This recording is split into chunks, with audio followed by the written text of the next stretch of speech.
лозарите ја почнаа бербата во неизвестност, без утврдена цена, без подршка и без одговори од владата.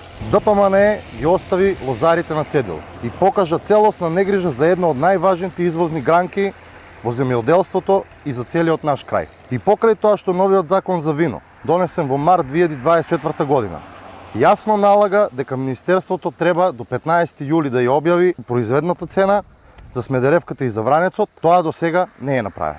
Наместо стабилност и фер услови, лозарите се приморани да продаваат под реалната цена, што е директен удар врз екзистенцијата на илјадници семејства од Тиквешијата. Почитувани лозари, како кандидат за градоначалник на општина Кавадарци, сакам да знаете дека јас сум вашиот партнер и секогаш ќе бидам на вашата страна, без разлика која политичка партија ја води централната власт. Вашиот труд мора да биде вреднуван и мора да постигнеме заеднички цени кои што ќе бидат добри за лозарите.